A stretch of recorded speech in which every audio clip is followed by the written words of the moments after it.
ये कहानी है एक श्राप की, एक तांत्रिक की प्यास की और एक राजकुमारी की अधूरी आत्मा की। कहते हैं जो इंसान रात में भानगढ़ की दहलीज पार करता है वो या तो वापस नहीं लौटता या लौटता है तो अपने साथ कोई साया लेकर। सुबह का समय था। राजकुमारी रत्नावती अपनी सखियों के साथ बैठी बात कर रही होती है। तभी एक सखी बोलती है, राजकुमारी, आज बाजार में बहुत रौनक है। सुना है सुदूर देशों से व्यापारी कीमती इत्र लेकर आए हैं। तो फिर देर किस बात की? आज हम खुद बाजार जाके खुशबू का चुनाव करेंगे।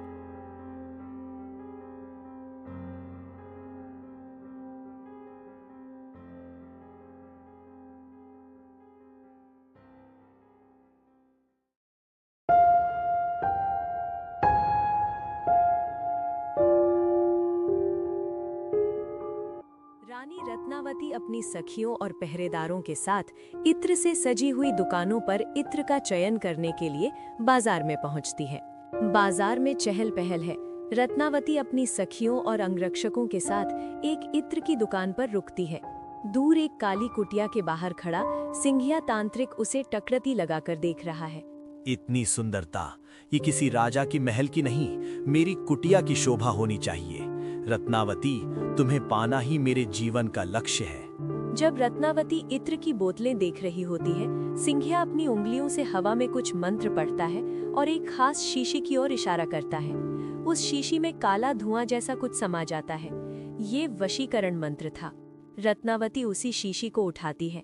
जैसे ही वो उसे सूंघने वाली होती है, उसे कुछ अजीब महसूस होता है। वो एक बुद्धिमानी राजकुमारी है। इस इत्र की महक में फूलों की खुशबू नहीं, बल्कि शमशान की राख की गंध है। क्या हुआ राजकुमारी? कोई है जो हमें अपने वश में करने की कोशिश कर रहा है। रत्नावती गुस्से में उस शीशी को पास ही पड़े एक विशाल पत्थर पर दे मारती है। जैसे ही इत्र उस पत्थर पर गिरता है, वशीकरण का जादू पत्थर पर काम कर जाता है। वो भारी पत्थर जादुई रूप से तांत्रिक सिंघिया की ओर तेजी से लुढ़कने लगता है। नहीं, ये नहीं हो सकता। मेरा ही जादू मुझ पर। पत्थर सिंघिया को दीवार से सटाकर कुचल देता है। मरते समय सिंघिया की आंखें खून जैसी लाल हो जाती हैं और वो पूरे भानगढ़ को श्राप देता है। रत्नावती, तूने मुझे मारा है। अब इस किले का हर इंसान मरेगा। आज रात के बाद यहाँ की बस्ती कभी बस नहीं पाएगी। हर रूह इस मलबे में तड़पेगी और तुम मेरी गुलामी करोगी। तांत्रिक के मरने के बाद राजकुमारी अपने महल में वापस लौट जाती है और आराम करने लगती है। लेकिन सिंघिया की मौत के कुछ घंटों बाद ही अचानक आसमान काला पड़ जाता है।